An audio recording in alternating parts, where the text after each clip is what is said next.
Thank you, David, for the kind introduction. It's an honor to be here.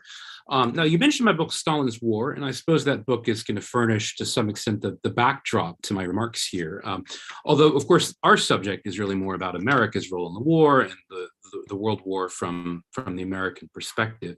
But I think the way I might try to bring these two thoughts together is to approach the story of the origins of the war and the outbreak in the early stages of the war from the perspective of, let's say, an educated lay American of the time. That is to say, someone who was following world affairs, following European affairs, but did not necessarily have the hindsight that we do today. So that, for example, when you're beginning to perceive a crisis developing in Europe in the mid-1930s, you don't necessarily have in your mind already that all roads are going to lead to Munich, and that the story is about appeasement and about the rise of fascism and these revisionist powers and Hitler and his aims and his ambitions and Mein Kampf and Lebensraum and Hitler's designs on the Ukraine. All these things that we maybe today kind of think almost automatically when we think back on the war. There are all these stages that go from Hitler's rise to power, on through the remilitarization of the Rhineland, on through the Munich conference, after the Anschluss with Austria, before the move into Poland, and so on. One of the things I try to do in the book is actually to problematize this story a little bit, both to look in the broader lens at some of the earlier moves in Asia, both with Japan's incursion into Manchuria, following earlier Soviet moves there, this kind of tense Soviet-Japanese confrontation on the Manchurian frontier, which is actually present all along during the 1930s and then heats up at various moments after the Sino-Japanese War begins in earnest in 1937 with the Japanese invasion of the Chinese mainland.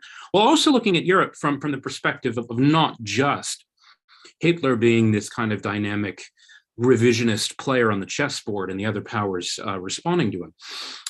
An interesting place to begin might actually be with the story of Neville Chamberlain. Again, the traditional story we're all very familiar with this now is that Chamberlain appeases Hitler at Munich, and to some extent he thinks he's won time or achieved peace in our time. And of course, as we know, Churchill, right on the money, immediately says, well, no, you know, you're going to get war, and it's going to lead to war, and the war is kind of by that point baked into cake. Well, some type of conflict probably was going to happen at some point. I think Hitler was expecting it at some point. He was perhaps relieved, perhaps disappointed it didn't actually break out in 1938. But Chamberlain's position is actually quite different in 1939. And in fact, if you actually look very closely at the guarantee, the so-called guarantee to Poland that Chamberlain issues on the 31st of March, 1939, it's interesting on a number of levels. One, and here you can maybe start to think about some of the parallels perhaps with Ukraine today, he guarantees the independence of Poland, not her territorial integrity. So on the one hand, he's kind of making a pledge and intervening in what was to some extent a boundary or border dispute between Germany and Poland, but he's doing so in a kind of equivocal way, which Hitler, of course, interprets by his own lights as something of a green light to revise Poland's borders. On the other hand, in Poland, there's also wishful thinking. They think, well, now Britain has given us a guarantee. It's, in a lot of ways, it's very unhelpful and it's explosive. And I think this is generally understood. That is almost the counterproductive nature of this guarantee. It reveals a lot more, though, when you look a little more closely into it. To begin with, the relationship between Poland and Germany, they'd effectively been allies for the previous 5 years up until 1939, in part because both of them shared in antipathy with Stalin and the Soviet Union. Poland had her own border dispute with the Soviet Union going back to the war between Poland and the Soviet Union in 1920. So just as Hitler was a quote unquote revisionist, trying to, of course, revise the map, and as we know, Mussolini was as well, so too was Stalin. And in fact, it's quite interesting that when Chamberlain tries to get the Soviets to go along with this guarantee, they don't just refuse to endorse it. They explicitly repudiate it, I mean, quite vociferously as well. They even go so far as to deny a press rumor that the Soviets had made any engagement regarding Poland, vis-a-vis Poland. If you peel back a little bit further and you look at some of the signals coming out of the Soviet Union in kind of theoretical journals, back-channel conversations going back to 1938, the Soviets had already basically dropped this kind of almost a hot potato, launched the trial balloon, proposing a partition of Poland. seeing Poland as hostile. And Poland, if you flip this around further, Poland herself had, of course, collaborated with Germany and Hungary in carving up Czechoslovakia in 1938. So again, our kind of relatively simplistic story of kind of here are the heroes and here are the villains, here are the revisionists, here are the non-revisionists. Things were much more fluid. And even regarding the settlement of Poland, if you fast forward a little bit further to 1940, in fact, the Germans helped to broker a settlement which partitions and carves up Romania. And the Romanians are kind of forced to go along with this. There were a lot of different scenarios, that is, in 1939. And in fact, far from being this weak-kneed, appeasement-minded kind of a softie, Chamberlain actually took a pretty firm line in 1939. He didn't guarantee all of Poland's borders, but he made it pretty clear that Britain was on Poland's side. From the perspective, let's say, the United States trying to make sense of all of this, obviously Hitler and kind of German ambitions and territorial revision are something you might have been concerned about, but we shouldn't forget that a huge part of the leitmotif of the conversation in American foreign policy in the 1930s was this kind of regret or feeling of having been misused for having entered the First World War, to some extent under either false pretenses or having been hijacked to French and British imperial ambitions. All these Gallup polls show quite clearly that US sentiment is pretty firmly against getting involved in any European conflict. And I don't think the conflict that actually did happen necessarily had to. There's an interesting debate about British and French responsibility for the conflict, in the sense that perhaps they should have cut a deal with Stalin, a collective security arrangement. There's also, of course, the argument that Churchill's kind of admirers have always made that, had the Commons, had Parliament listened to Churchill, Britain would have been prepared, would have armed more. Let's say the United States, had the US taken a firmer position beforehand. Again, that's the normal leitmotif of discussion surrounding the appeasement issue. But there's a different way of kind of flipping it around and saying, well, to some extent, Chamberlain himself had actually made this decisive move that ratcheted up the crisis. And perhaps without realizing it, he had also given the grounds, the pretext for a deal between Hitler and Stalin, what we would later call the Molotov-Ribbentrop or Moscow Pact that they signed August 23rd, 1939, pointing the way, of course, to the carve-up of Poland and the partition of Eastern Europe. Now, it's curious that not only had this already been proposed through back channels by the Soviets as early as 1938, but in fact, they were also working on a series of arms deals that winter. And the Soviets also had all these other kind of pending arms orders with German firms. That is to say, even had Britain and France meant to or intended seriously to sign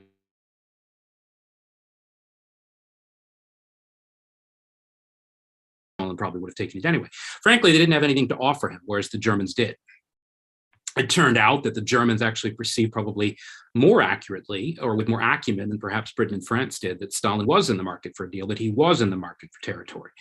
Now, the usual Soviet argument of all of this was, oh, well, it was just to win time. They cut a deal with the Germans in order to win time for their own rearmament. In the same way, I suppose you might say Chamberlain had, whether intentionally or not, had won time for Britain by not arming in 1938. This, again, is to presume and get a little bit ahead of the story and to assume that everyone knew that Hitler was all along planning to invade the Soviet Union in 1941. And again, that is now the traditional story that we know about Hitler's ambitions. We've read Mein Kampf. We know the history of the Holocaust. We know what's going to happen on the bloodlands of Eastern Europe. But there's this whole anomalous period in between, of course, where Hitler and Stalin are actually collaborating fairly closely together in carving up Poland, even in terms of military communication and collaboration. They're both, of course, deporting their own version of unfavored minorities from Poland. Stalin invades Finland. And there's actually a moment in the winter of 1939-1940 although the United States never got very close to actually intervening in the war on Finland's side, public opinion was emphatically pro-Finnish, emphatically anti-Soviet. Even Roosevelt, despite to some extent not having been friendlier to the Soviet Union, to Stalin than many other politicians in the United States. Even Roosevelt sort of thunders against this Soviet aggression. And Britain and France came very close to going to war with the Soviet Union in early 1940. That is to say, there were still many possible scenarios that were playing out. And as we know, if we look at US domestic politics at the time, there was still very strong sentiment in favor of staying out of the war. The America First movement is kind of gaining in strength and gaining in speed. And Hitler and Stalin, to some extent, actually came very close to ironing out a kind of updated version of the Molotov-Ribbentrop Agreement in fall 1940. Various questions had arisen regarding the German position in Finland, where Hitler was trying to safeguard his nickel resources, particularly from the far north, Romania, where the Germans were heavily reliant on petroleum and the oil refineries of Ploiești, along with chrome supplies coming through the Balkans from Turkey and also the Balkans. Germans were heavily reliant on all that. They were also getting oil, of course, from the Soviet Caucasus, oil which came in quite handy when the Germans invaded France and the Low Countries in the spring of 1940. There were tensions in that relationship. And again, the usual view is, well, they had to break, and Hitler was all along planning to invade the Soviet Union. I'm not sure that's actually what the evidence shows. It's hard to say exactly how a deal would have looked. There would have had to have been some type of genuine compromise. Stalin wanted, for example, to station Soviet troops in Bulgaria and at the Turkish Straits. Hitler didn't want to allow that. Stalin wanted the Germans to remove troops from Finland and Romania. Hitler didn't want to allow that. There are obviously genuine differences aside from the ideological clash. But that said, up through the fall and really almost the end of 1940, there was not necessarily any clear signs coming from Europe that a war was imminent between Hitler and Stalin. Now, that all changes in 1941 when they both start preparing for this kind of Armageddon clash on the Eastern Front. And as we know, Hitler tears up the pact and invades the Soviet Union on June 22nd, 1941. But even then, I can see that my own time is probably beginning to run short here. But if you're looking at this from the American perspective, and it's a moment I look at very closely in the book, Roosevelt has his own view, along with that of many of his advisors, which is pretty clear. And they had already actually talked about this earlier, even before Barbarossa, in the debates over the Lend-Lease Act in March, where there had been several amendments proposed. Perhaps we should exclude the Soviet Union from the possibility of receiving Lend-Lease aid, because at that time, of course, Hitler and Stalin were still cooperating. They were effectively partners. Those amendments had been defeated. So to that extent, Roosevelt had won a kind of a green light for himself, which he then used initially rather quietly to extend Lend-Lease aid to the Soviet Union. That is kind of taking clear sides in the European conflict, even though the US was still not actually in the war. It is important to recall, though, that those decisions at the time were widely and vigorously discussed. That is, they were not simply accepted as given. That is to say that the U.S. should, first of all, take sides in the war in Eastern Europe between Hitler and Stalin, and second of all, of course, eventually enter the war. That was by no means baked into the cake. In fact, even after Pearl Harbor, I mean, it's a fascinating question we can come back to. What might have happened had Hitler not effectively kind of taken the bait, fallen into the trap, whatever we want to, whatever words we use to describe this amazing kind of almost strategic mistake of declaring war on the United States and easing Roosevelt's dilemma for him. There are all kinds of possible scenarios, I think, still in play as late as 1941. And in the case of, I think, either Roosevelt on the American side or to some extent Churchill, eventually they do get to pursue the policy that I think both of them had favored all along. That is to say, intervening rather decisively, first in the form of Lend-Lease aid, and then in the form of course, getting directly involved in the conflict. But I don't think it was inevitable. I think all of those decisions are fraught with kind of interesting what ifs and counterfactuals and discussions about the consequences of different policies. Perhaps everything did in the end play into the hands of Roosevelt and his vision of the type of war he wanted the Americans to fight. But there were many, many possible forks in the road where things might have taken a different turn. And so I think I'm going to wrap up my remarks there and turn things over to our host. And then I think we're going to hear next from Marc. Yeah, Dr. McMeekin, thank you so much. And yes, Dr. Wortman, if you'd be so kind. Okay. Well, thank you. Thank you to the NAS. Thank you, David. I'm honored. I've actually been living in the Cold War that World War II brought us into. I actually have a book that was literally published today, a biography of Admiral Hyman Rickover that looks at the creation, the post-war era of that extraordinary technology of the nuclear propulsion, nuclear reactors. But we're clearly now living in a dangerous world. I think with the crisis in Ukraine, with Chinese demands for hegemony in the South China Sea and their moves towards Taiwan, we get a palpable sense of what it was like to live during the crises of the 1930s.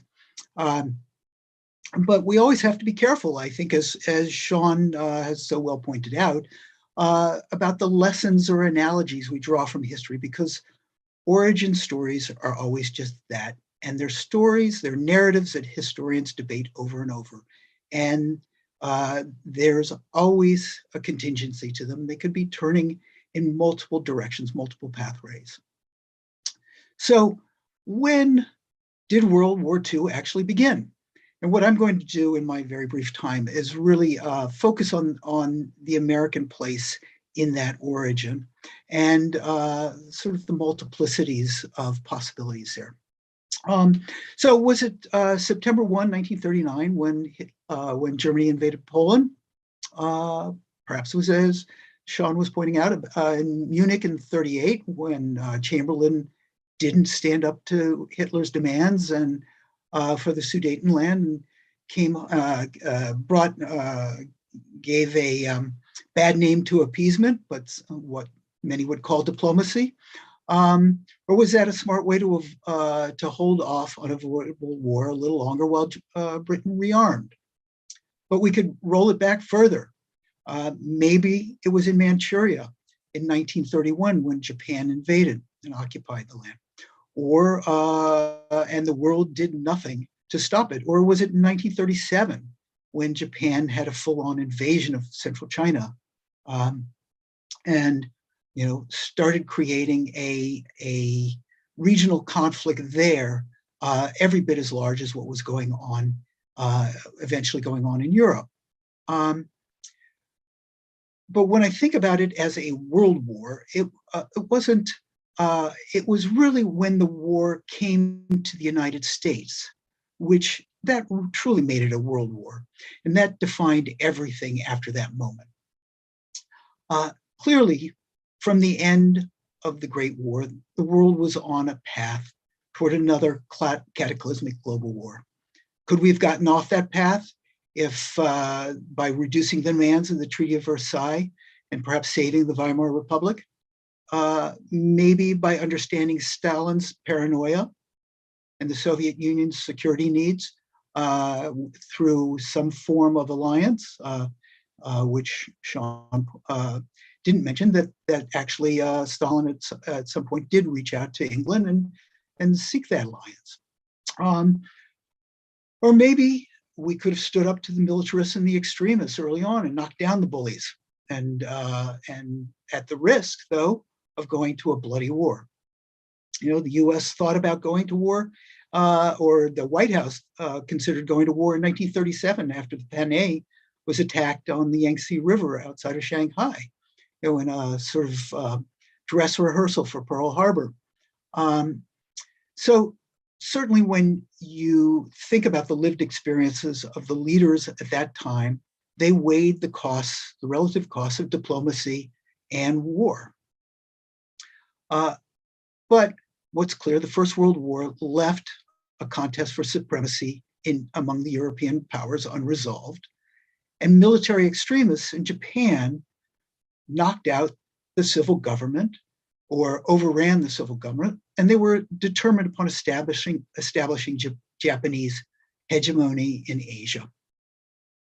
In effect, regional wars for among the powers were inevitable, but might they have remained major but regional wars? After the First World War, as Sean mentioned, Americans were horrified by even their brief mobilization and fight. They believed in great numbers, that they had been betrayed into fighting, that they were fighting a European war for empire. The loans that the US had made hadn't been paid back, and the conflicts weren't settled. The prospect of an even worse trench war was appalling. Americans didn't want to be drawn into another old world fight. So the US was formally neutral by law, passed in a series of acts in Congress in the mid-1930s, and signed into law quite happily by President Roosevelt. US ships and citizens were forbidden to enter foreign war zones, or even to loan money to allies who were at war. Belligerents had to pay cash on the barrelhead to get munitions from us. Thus, when the world slid into war, whether we say in 1931, 1937, 1938, 1939, 1940, even through 1941, the US was true to its traditions. We were an isolationist land. We were a geographic entity with a two-ocean moat that separated us from these continental wars overseas. And as Sean mentioned, Americans clearly liked it like that. Gallup polls as late as spring of 1941 showed that around 3/4 of Americans thought that if Great Britain were to fall to Germany, it would represent a grave, serious danger to the United States. But 85% of Americans said, even at the risk of that, we should not go to war. We should not send our Americans to fight that war. Even back then, you couldn't get 80% of Americans to agree that the sun rises in the east. And here they were in complete agreement about not going to war. So Americans clearly were not ready for war. And not just because we had the 18th largest army in the world. FDR knew that. But from that point on, basically from even before 1939, he began a complex global dance aimed primarily at a domestic audience. He had been Assistant Secretary of the Navy during the First World War, and the same conditions that drew America into that war remained. Our cargo was being transported in ships, primarily British, Canadian, and other foreign ships, over to Europe. And this included airplanes that had, because of the neutrality laws, had to be literally carted over the border into Canada to skirt those laws. And they then went in convoys, and they were getting sunk by the U-boats. Now, of course, much of that cargo after March 1941 came from the Lend-Lease, as a result of the Lend-Lease Act, which permitted the president to, quote, lend American warfighting products to those countries that were deemed vital to the nation's safety. Great Britain would now have the munitions they needed to fight the war, so too the Russian and the Chinese, even though, of course, there were many Americans who really didn't understand the difference between Stalin and Hitler as potential foes. But FDR was certain from very early on that the US was going to have to go to war. But he promised, and this was one of his great failings during the tough final weeks of the 1940 re-election campaign, he said to the mothers of America, your boys are not going to be sent into any foreign wars. They are going into training to form a force so strong that by its very existence, it will keep the threat of war far away from our shores. So that's the language of isolationism. It's not the warrior leader we now celebrate. But FDR was no fool. He expected war, but he wanted the nation to push him into it. So he took steps to goad the reluctant nation to do just that. FDR said that he had what he called a map mind, and he used that mind to move his forces deeper into those oceans. In September 1939, he declared a 300-mile territorial limit along the nation's shores that banned warships within it. And then he set up what he called a neutrality patrol, basically using our Navy to track foreign ships within that territorial limit. They tracked principally German and Italian ships, even freighters, and declared their presence on open channels, giving British Navy time to reach them when they crossed that territorial limit. Then as the war progressed and he saw Britain fighting for its life, he moved those patrols farther out. After trading 50 aged destroyers to the British, one of the best deals ever made, for basing rights in Newfoundland, Bermuda, and the Caribbean, a deal that was not a treaty and yet carried it out. Many people questioned the constitutionality of the move. The U.S. Neutrality Patrol reached as far as 1,000 miles into the mid-Atlantic on a line from Greenland down to the shoulder of South America. Racing ahead in July 1941, we occupied Iceland, which meant that from there, FDR defined the Western Hemisphere extending to within 500 miles of Britain, deep within Germany's declared war zone. The isolationists threatened impeachment. The Germans howled. They knew exactly what FDR was doing. Hitler ordered his U-boats to avoid attacking American flagged ships. Unless threatened, the US hid its flags on its ship. The undeclared war was underway. 9 months before Pearl Harbor, a US destroyer attacked what it believed to be a U-boat. American Navy pilots flying a Lend-Lease Catalina for the RAF spotted the Bismarck and barely avoid getting shot from the sky. The destroyer Kearney was hit. The Reuben James was sunk. Americans returned fire. But of course, shockingly, it wasn't the undeclared war in the Atlantic that first started the declared war. Of course, it was a sneak attack on Pearl Harbor by an astounding seagoing flotilla designed and assembled by Admiral Yamamoto. And here again, we have somebody who thought that Japan could never win this war. He had been part of the Japanese delegation to the Washington Naval Conference. He spoke English, and he used airplanes flying with American aviation fuel and dropping bombs on the American Pacific Fleet made with American scrap metal. So I'll conclude by saying wars do start when the big guns fire, but any war's origins go far deeper than that and require us to rethink those narratives constantly. So thank you. Thanks for listening. Thank you so much. And now, Dr. Citino. Hello, everyone. First of all, my sincere apologies. I like to think of myself as pretty adept at the scholarly game, but apparently I can't read time zones. I saw 1:45, and that was EST, and I'm here in beautiful New Orleans, Louisiana. We're in the central time zone. So first of all, my sincere apologies for that. I couldn't help but be struck by what both Sean and Marc had to say about the way wars break out. I'm going to focus my comments in a little bit different direction, but before I do that, I'd also maybe offer another corollary as to the Japanese plan at Pearl Harbor. Maybe you declare war when you think your relative position is deteriorating, when you think maybe we're in the best shape now that we'll ever be, and next year we're going to be in a little worse shape.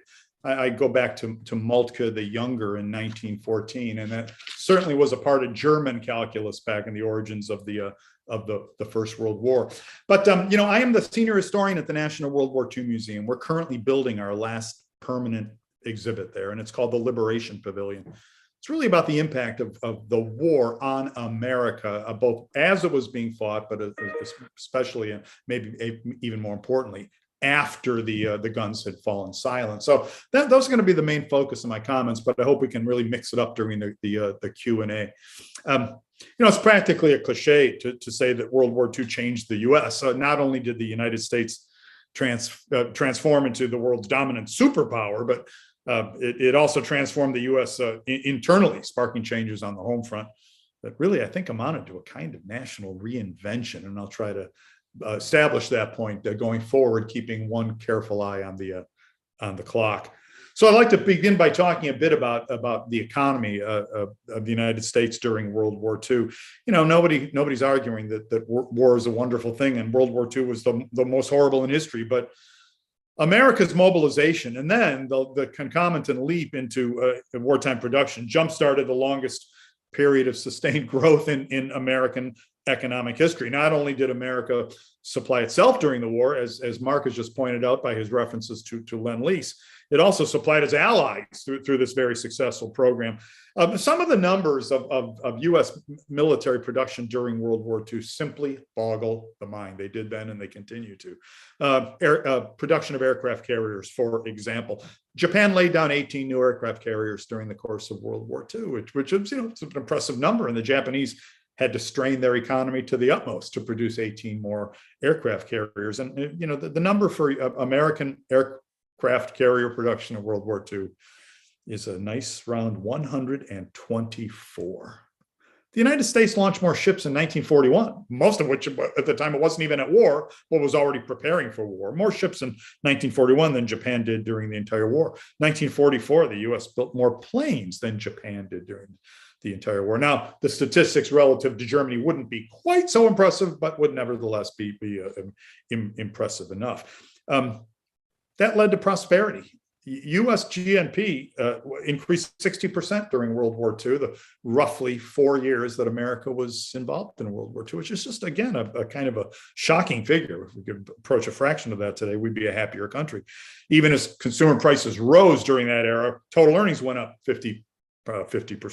Unemployment practically disappeared. 16.1, give or take, million American men and women in uniform, kind of soaked out of the civilian economy and into the military, will take care of the unemployment problem. It returned with somewhat of a vengeance in 45, 46 before longer term trends positive trends reestablished themselves. We sometimes talk about that bipolar post-war world. Two superpowers, a new word that had to be invented, the United States and the Soviet Union. But in the global economic realm, there was really only one. Soviet statistics are notoriously unreliable for the period and for the entire existence of the Soviet Union. Sean has dealt with those statistics more carefully than either Marc or I have, probably.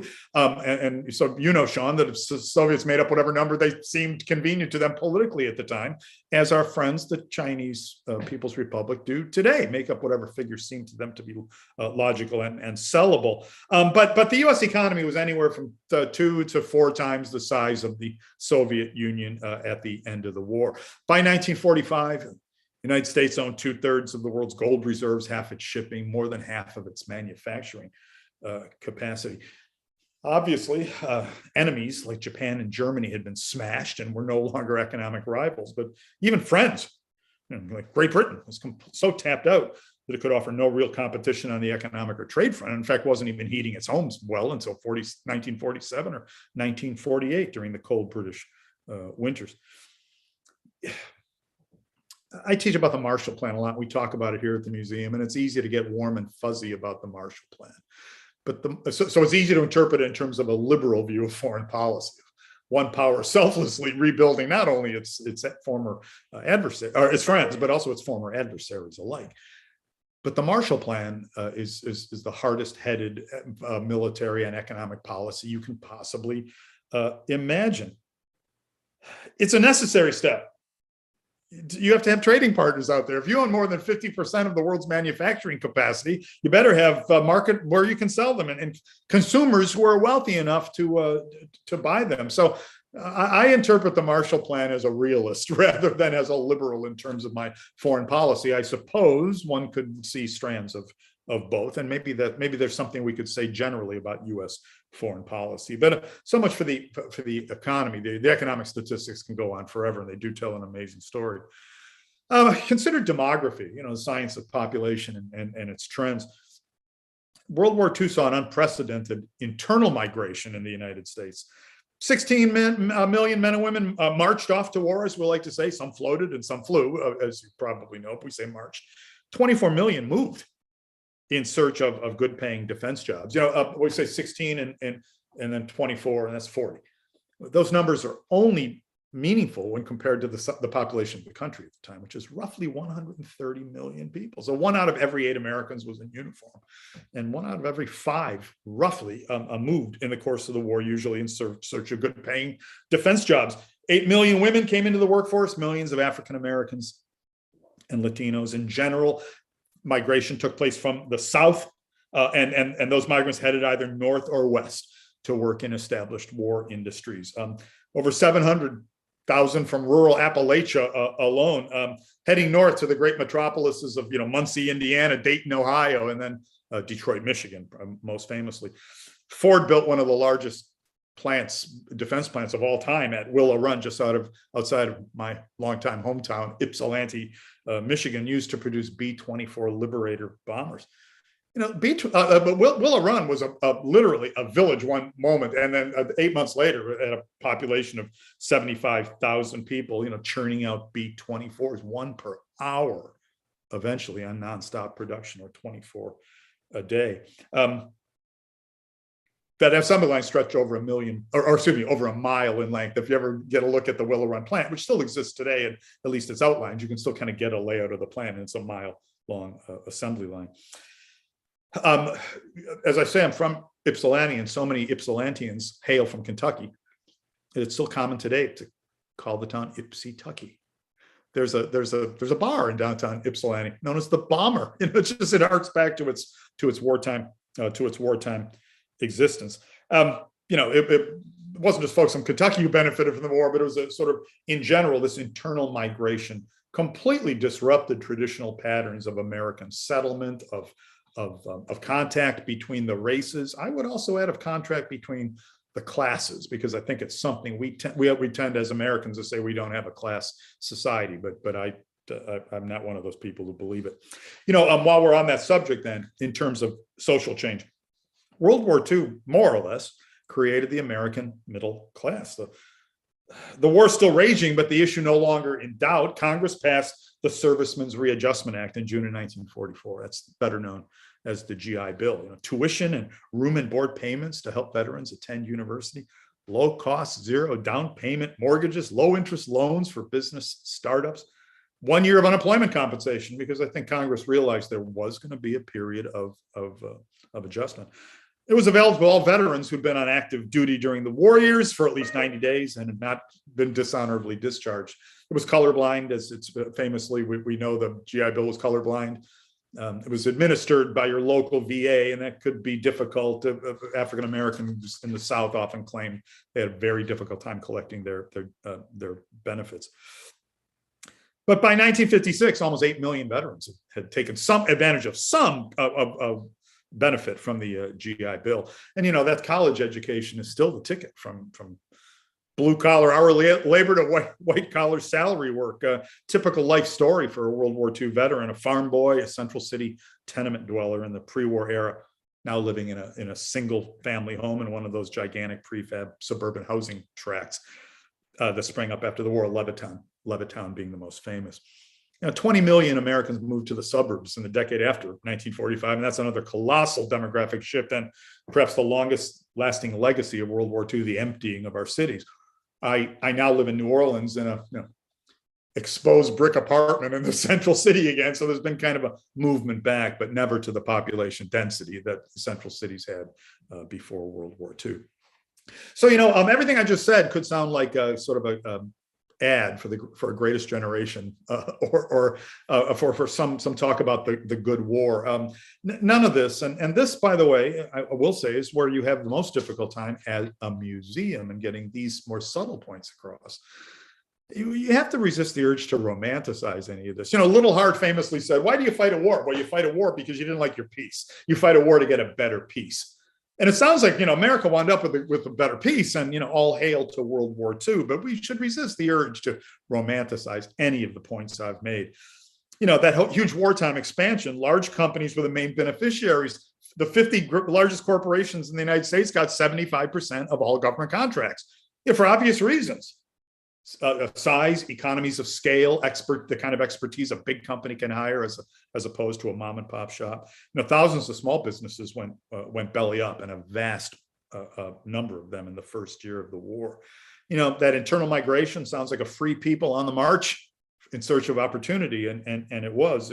It also wasn't an easy road for the newcomers, who more often than not met crowded and dismal housing and resentment from the locals, sometimes even outright violence. And I would point to a city I lived in for many years, into Detroit, in many ways the heart of the U.S. arsenal of democracy, but Also the site of race riots were smack dab in the middle of the war, June of 1943. 34 dead, 6,000 US Army troops sent in to put down. The same month as the June 43, same month as the so-called Zoot Suit riots in Los Angeles, pitting white servicemen against Latino youth, both sides drunk. I have a hard time saying just exactly how political the Zoot Suit riots were, but certainly they were violent, street fighting. And again, while on that point, what happened to Japanese Americans in the war is a real blot. We celebrate women in the factory. Rosie the Riveter, she was often asked to go home at the end of the war. Some did, some didn't. The participation of women in the workforce was always going to be higher after World War II than it had ever been before World War II. The myth that all women were driven out of the factories is simply not true, but certainly there was, as servicemen returned and reclaimed the jobs they had left when they got drafted or when they volunteered. We mentioned the GI Bill and the negative side of suburbanization as well. It's just a mountain of studies by social scientists, you know the litany: increasingly long commutes, urban sprawl, stifling conformity, disaffected youth, and on and on and on. And all these factors, I think, would contribute to the great social explosion of the 1960s. But my point here is, I think in terms of the war's impact on America, you have to look at it in all its shades: black, white, the grays, the gray zones that lie between them. I think it's the only way to assess what happened in America, honestly, is to look at both the good and the bad. And I think only then does the real good come into sharper focus. The fact that the destruction of National Socialism and the destruction of a militarist imperial Japan. And we at the museum are certainly wedded to the notion that was a positive development. It was a better piece, despite the kind of gray areas we could look to on the home front. So those are my comments. And I realize perhaps a little bit divergent from what you've heard from our first two speakers, but hopefully there'll be questions on all three. And I'm open to anything you guys want to talk about. Thanks for having me today. Thank you so much. Now, lovely hearing all three of you. I'm going to encourage everybody who is watching, listening, put your questions into chat and Q&A. There are already some, but I am going to have one of my own. Just try to get this bit about the oncoming of war and the economics. How much does the war come about because various foreign countries have no idea exactly how wealthy the United States is and how quickly it's going to gear up? And how should I put this? Is this something they can reasonably be faulted for? And what we might even follow, does the American government realize accurately how quickly they can gear up, or does it surprise them as well? I'll do that. Let me answer part two first. The real turning point for American mobilization is not December 41, it's June of 1940. The fall of France, the Wehrmacht rampaging through France and the Low Countries, conquering Western Europe, I think we can say. That's the wake-up call for the US government at first. It's certainly a wake-up call for Franklin Roosevelt. He calls William Knudsen into the Oval Office, the CEO of General Motors, and says, Big Bill, as he was known, Bill, how long is it going to take us to gear up for wartime production? And Knudsen, got out his computer, which at the time was a pad of paper and a pencil, and did a few rough calculations, and said, Mr. President, 18 months. Now, I've never been in the Oval Office, but I bet when the president asks you something, he says, it's going to take me 18 months to get to where you want me to be. That's probably not a happy moment. Knudsen was not a cabinet official or a federal employee, so maybe he was a little bit immune to that. But I think there's some pretty hard-headed studies that have been done, both by U.S. government agencies and also by the military. And it was going to take a while.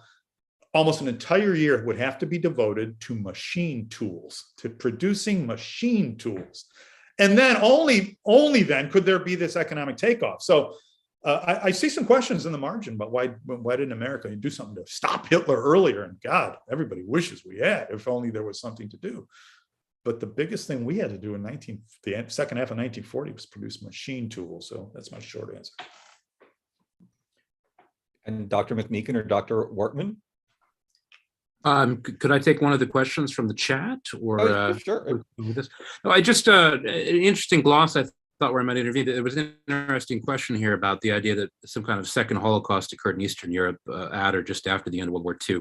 I don't know if I would use that term. I think, which a lot of people would find an inappropriate comparison. But I was just kind of building on some of what Rob was talking about with, the gray areas. That is to say, the triumph in the war, and obviously the U.S. doing well out of the war, kind of in economic terms, social terms, obviously very strong position internationally.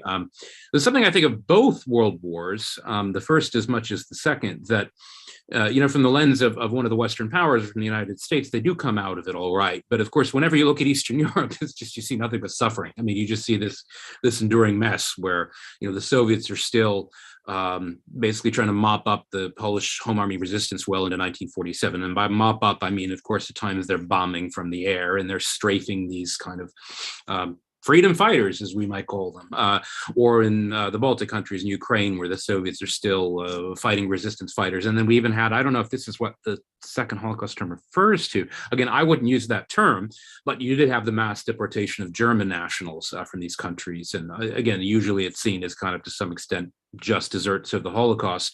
In a country like Czechoslovakia, which had suffered under the occupation, or Poland, parts of Poland now under Soviet rule, part of them kind of Soviet satellite, where they're German nationals. And of course, people don't want them anymore. I mean, they had been the cause for kind of revanchist or irredentist claims by Hitler and the Nazis before the war. No one wanted them afterwards. So you have as many as 13 or 14 million on the move. I mean, one of the greatest deportations really of all time, with obviously horrendous loss of life and so on. All of which is just to say that the U.S. does do well out of the war. And in the end, I think the U.S. does achieve much and accomplishes much, and obviously a lot was produced, a lot was destroyed as well. And the war, the liberation of Western Europe, the liberation of the death camps, I mean, there are all these kind of positive signs one can point to. But it doesn't end well for Eastern Europe, or Northern Asia. There are all these kind of dangling participles and ongoing civil wars. Obviously, the case of China, a huge civil war, so that it doesn't all end kind of this neat package in 1945. So I don't know if I would use that term, but obviously it's something to, I think, pay attention to when you look at the broad brush consequences of the war. So I wanted to say, Rob talked about this incredibly, this extraordinary buildup, which, if you take a look at photographs of some of the mothball fleet Navy yards after the war, it just goes to the horizon with ships. It concretizes more than anything that I've seen, other than the invasion forces, just the sheer massiveness of that buildup. But we have to remember, Rob's right that in 1940, after the fall of Western lowlands in France, that yes, indeed, the U.S. finally started building up its industrial capacity. But that took almost 2 full years. Yeah. And when war came, Roosevelt said, we're going to go through some terrible losses. We're going to have some very tragic times. And indeed, 1942 was a brutal period for the United States. We were getting, almost by luck did we end up having the victory at Midway. There were so many instances where we were losing our territories, Philippines, and it was a bad time for America, and yet it was also a period, and you can think to the shorelines along the Atlantic. People in Miami, people along the coast, were seeing ships being sunk right off the shores. They were looking out at the war happening right off their American coastal cities. So, this war had to be fought.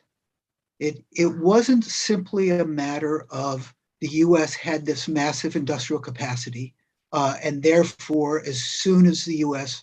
entered the war was decided. It had to be fought. But as Yamamoto feared, and as de Gaulle said, despite his dislike for of the United States. Once you arouse that dinosaur or that tiger, it was eventually going to move, and when it moved in an awesome way, an absolutely awesome way. But it took a lot of losses before that could happen. And when we think about what it took to actually train an army that could go through North Africa, that could go up into Italy, that could finally invade continental Europe through from France, that too took a tremendous, along with the logistics of supplying them, it took a training and a development of an officer corps capable of leading an army against deeply entrenched, highly experienced, very hardened soldiers. So the war had to be fought. Yeah, I like that point. Asking again about the American military. I'm also reading some questions in the margin about, again, why didn't America do something earlier than, in 1943, the U.S. Army finally met the Germans in a major pitched battle. A big force of Americans against a big force of Germans, and it was at Kasserine Pass in Tunisia. And if you asked any American in the first 15 minutes of the Battle of Kasserine Pass, are we ready to fight the Germans? You'd have got, absolutely not. I think we need to go back to the drawing board. Now, the Army righted itself during that, and that campaign eventually worked. But the landing in Sicily had its issues. The landing at Salerno came within an inch of being driven back into the sea, I think, as close as an absolute disaster, as close to absolute disaster. I'm reading that situation, by the way, from the German perspective. I've written up the German operations in all these, and Germans thought for certain that they had defeated the Salerno landing. They virtually crumpled the beachhead, and a few brave men stood up when they had to stand up and did the things that had to be done. But I'm just not sure, Marc, if I can pile on yours, yeah, it had to be fought. I'm not sure it could have been fought much faster than it was fought. I guess that's a point on which we agree. Mm-hmm. Okay. One thing I'd ask you, Rob, is the American military leadership, they wanted to go straight into France. Yeah. So do you think we had to go and get bloodied in North Africa and come up through the soft underbelly, as Churchill urged and finally convinced Roosevelt? Or do you think that it was plausible that this young, inexperienced military, growing military, could have possibly made a beachhead and made its way into Operation Sledgehammer at sometime in 1942, in other words, invasion of Western Europe. You wouldn't have had Higgins boats. You'd have had U.S. troops jumping over the side of wooden dinghies, the way they landed in North Africa at the end of 1942. They would have been slaughtered in greater numbers than they were slaughtered at Omaha Beach. The follow-on logistics, techniques of air power, the aircraft themselves would not have been Mustangs and Thunderbolts, but would have been P-38 Lightnings and maybe Aerocobras. And in other words, an inferior generation of aircraft. So when you teach U.S. undergraduates and you say, well, the British wanted a peripheral strategy of nibbling, but the Americans like to go for the jugular, your students, especially your male students, say, right on. That's the way you should fight a war. But in fact, the British were right in 1942 to tell the Americans to slow down, get a hold of yourselves. First of all, let's find the Germans. Let's try to fight the Germans somewhere where we're not risking ourselves existentially. And that if you add all that up, Marc, that proves to be North Africa is the only sort of available place to do that. I think the soft underbelly concept probably wore itself out sometime by late 1943, and maybe the British clung to it a little bit too long. But I certainly don't think they were saying anything incorrect about, they just didn't think the Americans were ready. We were cowboys. We had operations like Operation Roundup. We all thought it was going to be easy. I do think there was a sense of, well, we whooped them the last time out, the Germans, and we're going to whoop them this time. But this German army was a much different one than the Americans fought in 1918. I'll say that. If I may interrupt, I do know there's also the bit about Stalin having his point of view on how quickly America and England should be invading and what his intentions were. Dr. McMeekin, but you speak on that for a twiddle. Well, sure. I mean, some of that is actually Roosevelt's doing. Yeah, I mean, some of it's Roosevelt's own doing. He effectively promised a kind of second front, which, of course, Stalin meant France. Stalin never saw North Africa or Italy or the Balkans as a kind of serviceable second front. And perhaps it was premature, but unfortunately it was kind of the cat was out of the bag. Stalin could keep reminding Roosevelt and Churchill about these pledges all through 1942, 1943, and again, it increasingly became this just kind of universal Soviet lament. And you'll still hear it from Russians to this day, about the second front and where was the second front, and spam for the second front and spam for blood. That is, this Lend-Lease aid being given in lieu of the actual second front. Obviously in the book, I kind of examine this somewhat critically, talking about the ways in which the campaign in Italy might have actually helped the Soviets out at Kursk and turning back the Germans with their last offensive on the Eastern Front. I talk about some of the options that might or might not have been there in the Adriatic or the Balkans. But Stalin was quite clear that to him, the only real second front would be France, and that even if there was a secondary ancillary landing, that too would have to be France. That was the one they called Anvil, to support Overlord. And obviously part of the reason was Stalin didn't want American and British troops anywhere in Eastern Europe. I mean, I think this was pretty clear. Roosevelt at one point actually offered to help Stalin out in the skies above Stalingrad in the North Caucasus. He actually offered even to put American pilots under Soviet command. Stalin said no. He wanted the planes, but not the pilots. He didn't want U.S. or British pilots prowling around even Soviet airspace. He didn't want American pilots even to send the planes they were flying through Alaska. He didn't want them to fly even as far as Nome. He had to take delivery in Fairbanks. He didn't want them on the other side. It was obviously his paranoia and all the rest of it. The only exception he made is some engineers. He allowed some aviation and aircraft specialists, troubleshooters, to work on some of the American planes, which they needed, especially like the A-20 Havoc bomber, the one they called the Boston, and also the P-39 era Cobra. Generally speaking, he just, the refrain is planes but not pilots, planes but not pilots.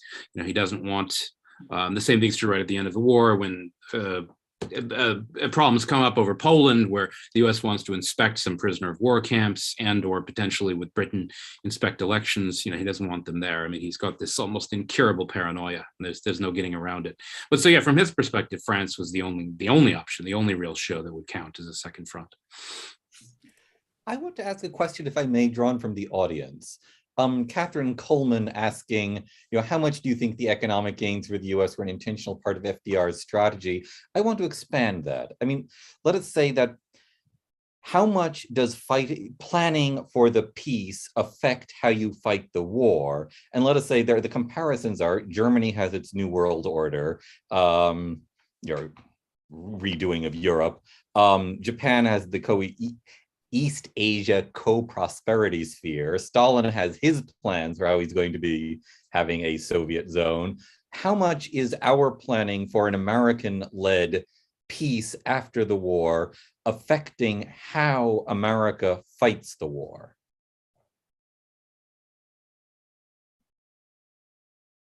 We're pondering that, David. That's a good one. I'll just say this. I think many Americans I was born in 1958, so I'm post-war, of course. As you grew up in the post-war era in the 70s and the 80s, as I did, the United Nations was just a debating society, a land of blowhards and blatherers that said things and then didn't get anything done. And most of what they were saying was offensive. That's how I felt about the United Nations. I don't think I'm all that unusual as an American. So I didn't have much good to say about the United Nations. I've changed my mind a bit as I've grown older and seen maybe that does have utility. But the United Nations was really a major portion of Franklin Roosevelt's war aims. It wasn't not so much empire as it was a place where wars could be avoided, where thorny issues could be thrashed out, where aggressors could also be either quarantined or subjected to military action, police actions of various sorts, Korea famously, if they stepped out of line. So whatever we have come to see of the United Nations in the post-war, we should separate that from the way Franklin Roosevelt saw it. Roosevelt is an American patriot. He believes in the sanctity of treaties. He's an internationalist to the core. He also believes that, if there's open competition, hyper-efficient American industries are usually going to beat their adversaries, that the best way to keep America prosperous was to have open competition globally, a liberalized world economy. There wasn't going to be a Commonwealth preference. There wasn't going to be an American version of the Commonwealth preference, for example. So he's willing to keep Stalin. Look, Sean has given us chapter and verse of our missteps in our policy towards Stalin. I really like your book, Sean. I don't mind saying that in a public forum. I enjoyed reading it. I found it challenging on every page to sort of my traditional view of World War II, especially about Stalin. But Roosevelt would do anything to keep Stalin in the alliance. Surrender Eastern Europe, sure. The United Nations can talk about it at the end of the war. Return hundreds of thousands, if not more than that, of captured Soviet citizens to Stalin so they can be sent off to concentration camps and work to death in Siberia? Sure. I mean, I'm being deliberately overplaying it, of course, but anything to keep Stalin on board to joining the United Nations. There was very serious consideration given to, given every Soviet socialist republic its own seat in the General Assembly, which I don't know, would have been 12. My math is off, but let's say it would have been a dozen seats given to They had Stalin. to settle for 3, right? They had to settle for 3.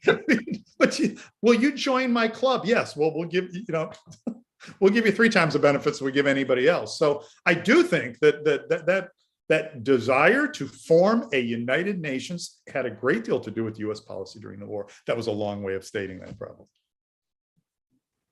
Well, already with the Atlantic Charter, so well before the United States was actually in the war, formally, officially, we were stating that one of the outcomes of the war was going to be a United Nations, but he was also stating that it was going to be the end of empire.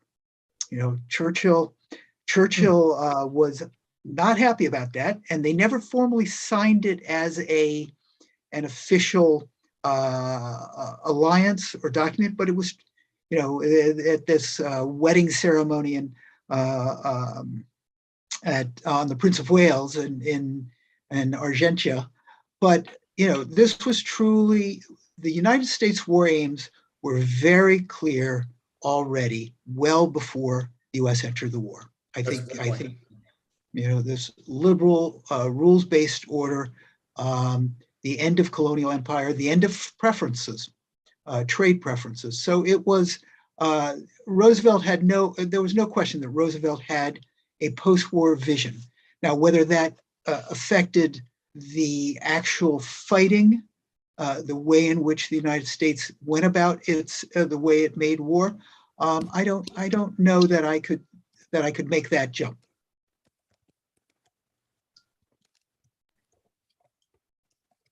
Dr. McMeekin, did you want to add anything to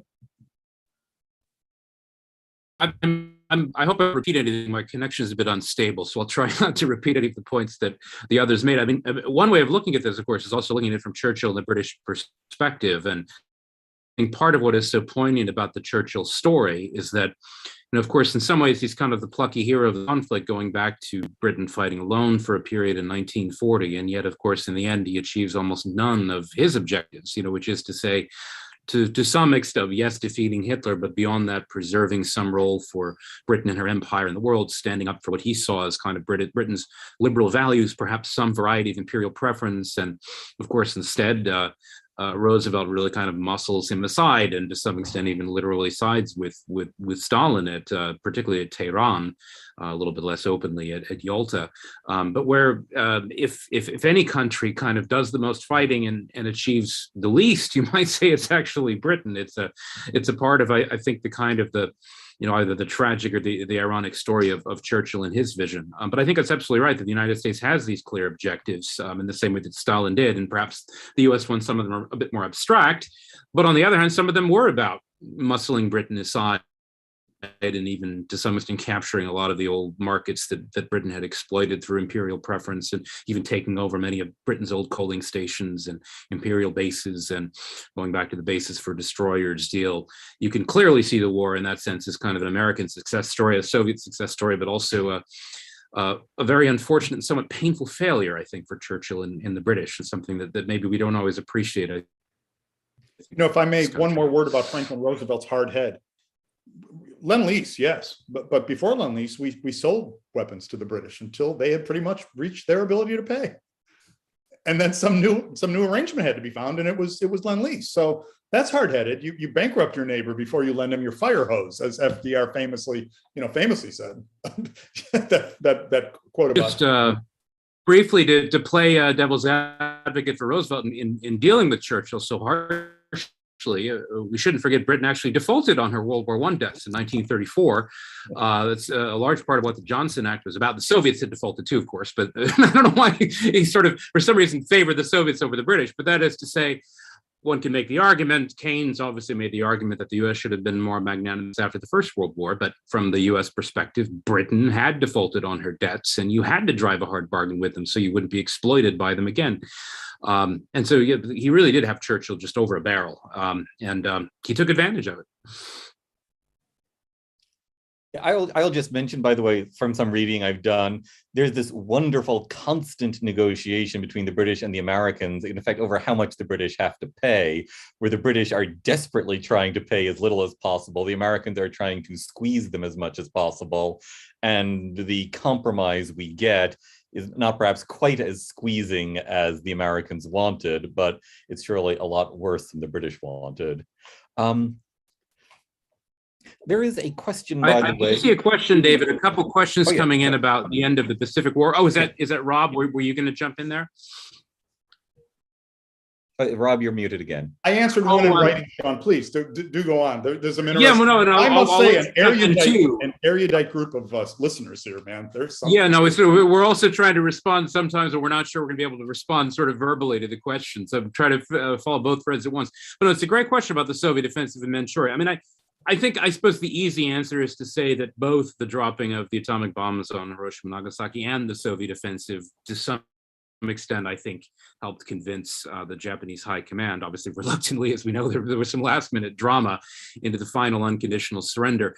I mean, what interests me about the scenario, and again, some of the different possible outcomes, is that a lot of it was, of course, predicated on unconditional surrender being the Allied policy, and that Truman was, of course, committed to this policy and carrying it out for Roosevelt. That is to say, I think it's possible some type of negotiated surrender, perhaps with the one condition. There was that Japan tried to surrender the one condition, keeping Hirohito on his throne. There might have been alternative solutions short of unconditional surrender, but I think given unconditional surrender, I tend to think that, yes, it was actually both things happening in rapid succession, almost simultaneously. In the case of Nagasaki, it was virtual simultaneously. Let's say on August 9th, the Soviet offensive begins, the second atomic bomb is dropped, and I think it's a very violent kind of a synergy. I mean, it's not a pleasant outcome, but I think both were kind of necessary preconditions for the final unconditional surrender. I mean, I don't know if Rob sees it the same way or perhaps slightly differently. Sean, I'll defer to you on that. It's impossible to ignore the shock of Hiroshima and Nagasaki, but I think Americans, probably most don't even know about the Soviet invasion of Manchuria, and it too is a kind of lightning bolt. Maybe that's a bad metaphor used when you're comparing it to atomic bombs, but it does come as a kind of bolt out of the blue and destroys a 1 million-man Japanese army literally overnight. Although when we think about about Hiroshima and Nagasaki, we have to remember that we had effectively already firebombed most Japanese cities into oblivion. The fact that a single bomb could do the same thing was undoubtedly a huge shock, but I think there's always the possibility that Japan might have just said, well, we'll keep fighting, and I think when the Soviets invaded Manchuria, that really sort of ended any possibility that Japan could fight on. After Hiroshima, the Japanese Big Six, the Emperor's Big Six advisors, service chiefs and their staffs, chiefs of staff, met, kind of as the news of Nagasaki came in, they still deadlocked 3-3 on whether to keep fighting. The Emperor finally had to intervene. It's really an amazing story. I think what I've learned over the years of reading this stuff is that as a young boy, I thought the end of the Pacific War was quite clean. There was an atom bomb and the war ended. But of course, there had to be a second one just a couple of days later. And then there's this huge cataclysmic event on the Asian mainland. And there's still millions of Japanese troops deployed all over Asia, which is it's an unusual end to a war. I'm not sure exactly when the war in Asia ended, probably 1946 sometime, when the last Japanese soldiers evacuated their occupied territories. Mm-hmm. Yeah, the only thing I'll throw in there is it's not just that they didn't surrender after Hiroshima, that there wasn't a consensus yet, but they literally appealed to the Soviets for mediation. I mean, the Soviets, after all, were still officially neutral. They had a neutrality pact with Japan going back to April 41, which was still actually active. In fact, it was an interesting thing, and a lot of people have obviously criticized Truman for almost using the bombs to intimidate the Soviets or somehow to try to muscle the Soviets out of the war. But in some ways, and I guess the way I phrase it in the book is in some ways he had outsmarted himself, or that is US policymakers, by excluding the Soviets from the Potsdam Declaration. They actually gave Japan an out. That is to say, Japan could still appeal to the neutral Soviet Union to mediate, not realizing that, of course, the Soviet peace was the last thing that Stalin wanted. He wanted a foothold in Asia. And perhaps that was just wishful thinking and desperation on the part of the Japanese, but they actually did have that last minute diplomatic avenue open to appeal to Stalin for mediation because the Soviets were still neutral for another 3 days.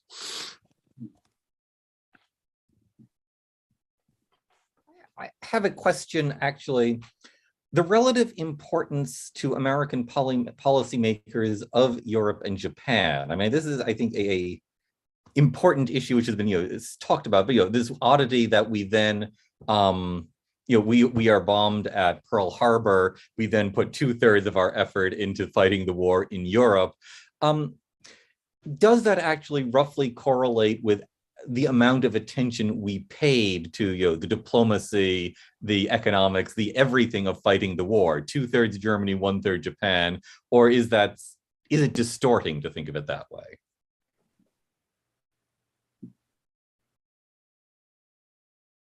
I'll go. I'd extend your question. How about the number of books written on these various fronts since the end of the war? It's the same ratio. Like historians are still adhering to the Arcadia Agreement of devoting 3 times as much attention to the war in Europe as they are to the war in Japan. Far more Americans hail, originally from points, from European immigrants. It's their background. They still look to Europe kind of as a place where it's sort of like America, sort of like us. I'm talking about the majority of the American population, not leaving out our large Asian population today, certainly. But in the years since, it's just we identify more with Europe. But I don't think that was what Roosevelt was too worried about. I sound like an economic determinist today, which I think I'm giving the wrong impression. I want to be invited back to prove that I'm not sometime. I sound like Adam Tooze right now, but the Japan's economy was 1/10 the size of the United States. And Germany had the 3rd largest economy in the world after taking over the industrialized regions of the Czech half of Czechoslovakia and Škoda Works and that entire industrial base of Bohemia. So if you're looking at who's a more serious threat to American global interest, it's almost certainly going to be the Germans. The Japanese could build a big army, and they built a pretty big fleet, but they couldn't replace either one. The Germans had enough trouble doing those things, but they were certainly capable of much larger mass production, which I think Roosevelt identified as one of the keys to warfighting. You don't send production to fight production. I get it. You have to have armies out there and train them and have good officers, but it helps to start with industrial production. I think that's where it came from. But the years since, it's a good question. It looks like there was a lot more because of Hitler, who has become this embodiment of evil, sort of a demonic force that had to be fought. There's no real Japanese official, although the Japanese did horrible things. Let me just assert that. But there's no real Japanese Hitler. Tojo, he didn't do the trick. He worked for Americans at a time, but you won't find 10 young Americans who even know who Tojo is today. So I think it has a lot to do with the sort of Hitler factor, the American links to Europe. But I think Roosevelt was actually acting on reasons of state. Of course, there were also U.S. war plans going into the war, specifically said Europe first and then Japan. Japan forced us to fight, to fight through the Pacific, and that was, of course, because of those immense distances, a much logistically a much more complicated war. But we went into the war with existing warfighting plans that said, let's go after Hitler first, and then after Japan. So the only thing I might add briefly is that that's all true. And it's also true that the corollary to that decision is that the US did not really fight a land war in Asia, aside from just at the margins. That is to say, the US could have tried, had they made a priority of it, opening up the Burma Road and supplying China far more vigorously and choosing to fight more of a land war, where of course most of Japan's army was tied down. And that's maybe also just playing to the US strengths of being kind of a maritime and air power as opposed to a huge land power. But that's a choice, and that the US clearly made those choices. Again, those are the ones they made, and they didn't make other choices. And I suppose that the historical literature continues to reflect that. It's where the center of gravity, at least from the way the US pursued the war, was clearly in Europe, and then the Pacific, not so much in Asia. Good Clausewitzian use of center of gravity, Sean. I want to compliment you on that in front of everyone. Good. I have a question coming back to, I think something that Dr. Citino mentioned, that we began our vast buildup with the fall of France. I want to focus on the fall of France. How much was decision-making by American and other policymakers sensible before June 1940? Because it was crazy to think that France was going to fall. And I guess the follow-up is there some sort of critique of our foreign policy, other people's policy before 1940, on some sort of false assumption that we should have expected that France would fall? I don't know of any real thread or strand of the historiography that takes American policymakers to task or military intelligence to task. I think from George Marshall to Joseph Stalin and everybody in between, analyzing the situation in Europe, they were shocked by the rapidity of France's fall. And books continue to be written with titles like Strange Victory, Strange Defeat. It's strange. Marc Bloch's famous, the Annales School of History, he participated in that conflict and he called it strange. It's just hard to explain. So I don't know. I do hear all the time, boy, we should have seen that one coming. Hindsight is of course 2020, but to be alive at the time, what was to feel a sense of shock. One of the things we try to do as historians, and I think my two partners would agree with me here, is try to restore that, how it really felt or how it looked at the time.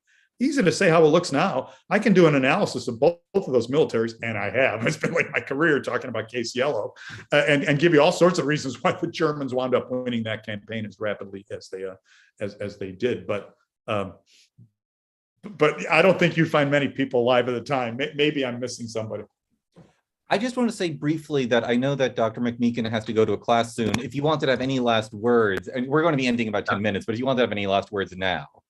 I do have to go. So I just second what Rob and Marc have said about the importance of going back and just remembering that at the time, no one really knew how these campaigns would turn out or really how the war would turn out. And that's part of the reason why I think it's so much fun to revisit these questions, look back at the achievements, the failures, but also just be reminded that at the time, no one had the same hindsight that we do now. So we should also probably be loath about judging them too harshly for the difficult decisions they had to make. But I have to run. It was great to see everyone. And thank you all for coming. Thanks for having me here at NAS. Thank you, John. Yep, great to see you again, Rob. Nice to meet you there, Marc, and good to see you again, David. Thanks so much. Bye-bye. Bye. And the other two can continue, particularly Dr. Wortman, because we had the other two doctors speak. Do you have anything to say? Well, there was a question asked earlier about basically why we didn't intervene when we knew that what would eventually become a genocide, the Holocaust, was getting started. So what is it that led the U.S. both not to call it out as vociferously as it could have, and what led America not to do what it could to save as many Jews as it could? And there's certainly there is a great deal that the U.S. can and should be faulted for. There were polls after Kristallnacht in 1938, where Americans were saying by immense numbers that it was horrible what the Germans were doing to the Jews. And then the same polls asked, should we welcome more Jewish exiles into the United States? And by equally huge numbers, they said no. And I can tell you from my own family that I have cousins who were well-to-do in Poland. They fled Poland. They went to Sweden when Sweden was starting to turn the Jews there over. They fled and went across the Soviet Union. They got on the last ship out of Japan to San Francisco. They got to San Francisco. They had sponsors in the United States who were willing to assure they would support them. And the State Department said, no, you can't come in. And they ended up going, they were fortunate enough that the Polish embassy in exile in Mexico City was willing to welcome them into Mexico. And they spent the next almost 4 years in Mexico before they could get into the United States. You know, the US had a real strong, I don't know whether the word anti-Semitism is the right word, but there was certainly a fairly deep anti-Semitic strain within the United States. There was a xenophobia. There was also perhaps an unmerited certain fear that there might be fifth columnists placed within exile populations. But the US could certainly have called things out much earlier. I don't know whether it could have intervened earlier to slow things down. During the war, it's of course a debate what should have been done once the extermination camps and concentration camps were well known and well publicized. Could the US have diverted some of its bombing campaigns to halt that industrial killing? It's a debate. It's a serious debate. But there are many things that the US should not be proud of during that period. I don't know, Rob, do you have any? No, I was kind of shaking my head here, Mark, shaking my head in assent to everything you say. You know, the USHMM, the Holocaust Memorial Museum, talks about the US responses to the Holocaust. And I'd urge all our listeners out there next time they're in Washington to take a trip to that magnificent museum and see that gallery. And you said, I don't know if anti-Semitism is too strong a word or is the right word, Mark. I think it's a completely appropriate term for certain strands of US thought in the 1940s and unfortunately probably today as well. Let's see, I'm trying to see if there's time for one more question, which would be relatively brief before we say our goodbyes for this. A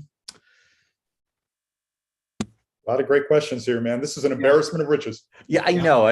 Actually, look, there's stuff on the sources and so on. Maybe just briefly, actually, what are the best new sources in the last generation for these subjects? You know, World War II, America's role in it. I mean, we've got a lot of paper out there to go sort through, but presumably as the histories continue to get written, we're partly getting new primary sources. What are we blessed with in the last generation or so in terms of new primary sources? Wow.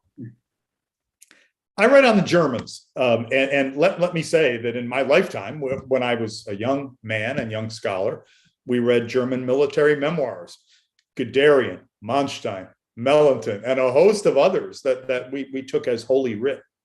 We found out as we studied them more deeply, they weren't holy writ. They were often very self-serving, as memoirs always are. No one should be surprised when someone writes a self-serving memoir. Why else write a memoir? But there's just the primary sources have become available to us, including a lot of German sources that were only made available once the Soviet Union collapsed. So there were a lot of German documents in Soviet hands. So that's completely rewritten my field, at least, and that's German military history. About American military history, I'll defer to Marc on this. And everyone should buy Marc's new book on Rickover. I cannot wait to read that book. He's a fascinating figure, and I bet Marc's done him up in style. But I'm not quite sure if there's any primary sources. We've always been an open society, and there's been some secret and some new memoirs and some diaries, but I'm not sure the primary sources are rewriting the history of the American war effort right now, but I'm not sure. Yeah. I'm not really familiar with new primary sources that are emerging. I've been working on a book about Thomas Watson Jr., who was the CEO of IBM during when IBM launched the computer revolution. Well, Watson was also, during the war, the pilot for Follett Bradley, not Omar Bradley, Follett Bradley, who was setting up the Lend-Lease route to the Soviet Union, which Sean was talking about before, that route from Fairbanks on American planes flown by Russians through Siberia and over to the Eastern Front. And so I've come across his Watson's diaries from the period, when he was in Moscow for several months, talking about just the tremendous difficulties they had, sort of almost if they were running through mud as fast as they could to try to get the Soviets to agree to allow them to start sending in aircraft. And there was such a tremendously difficult Soviet bureaucracy that ultimately served one man. And so anything that happened ultimately had to wait until the one man, Stalin, said, you can go ahead. And when you read that, you just see over and over these difficulties that went with Stalin. And, it's too bad Sean's not here, because I know that the Soviet archives, as they've opened up and for Russian speakers, yeah. Oh, they've closed again? Oh, often. Sorry. Okay.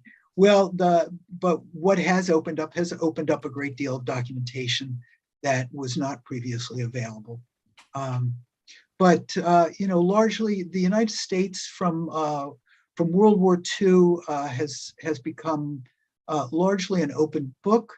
The Cold War materials are opening up slowly and steadily.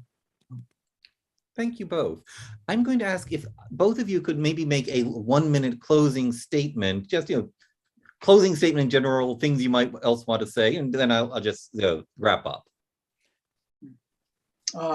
Okay, I'll Rob, you are so articulate and so wonderful to listen to. I could listen to you for hours. So, thank you. So I'll keep mine very brief, so Rob will have more time. First, let me thank David and the NAS for this opportunity, and the audience for paying attention. It's we constantly search for lessons from the past, and what we always have to remember is that people live contingently. They learn from the past, they study the past, but we are always moving into a future that we do not know, and unpredictable things are always happening. And we have to look back upon what took place in the years leading up to the war, with that awareness that these were people just like us, scared, courageous, determined, but also weighing the cost of diplomacy or appeasement, if you want to call it, versus war. When do you go to war? When do you try for going to the nth degree, as far as you can down the road of diplomacy? And the U.S.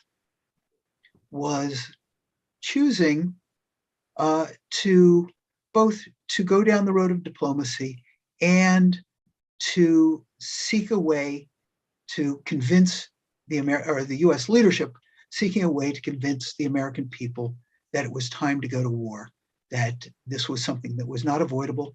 And until you mobilized fully for war, you could not really build up the capacity that it was going to take on Germany, and as it turned out, fight a two-ocean war. So let's always keep that in mind. Let's not grab for simple lessons, and let's remember that our parents and grandparents lived with contingencies just as we do. Boy, I could just limit my own comment to amen. I agree with everything that Marc just said, and he said it very eloquently too. Clausewitz, who I'd like to, if you listen to me long enough, it's like a drinking game, how often I will say the name Clausewitz. But Clausewitz said, that in war, everything is very simple, but even the simplest thing is difficult. And what he meant is it always looks easy when you're looking at it from the outside, but when you're in it, it's a very messy, chance-ridden, sometimes chaotic, and completely incomprehensible mess. I might say the same thing about diplomacy, because Clausewitz said they're on a continuum. War is the continuation of policy or politics by other means. And because it's so chance-ridden and so incomprehensible, and there's so much fog, and you're not sure what your adversary is doing. Sometimes you're not even sure what you're doing yourself. That's why they used to call war the ultima ratio, the final argument of kings. It's not the first argument. You shouldn't start with it. You should only resort to it when all else has failed. And American history has had its share of wars that were fought for rather specious reasons, and living with the consequences. So I'm all for. I don't want to go back to absolute monarchy, but I do like the notion that war should be a final argument, the final resort, not a first one. Amen. Thanks. Thank you both so much.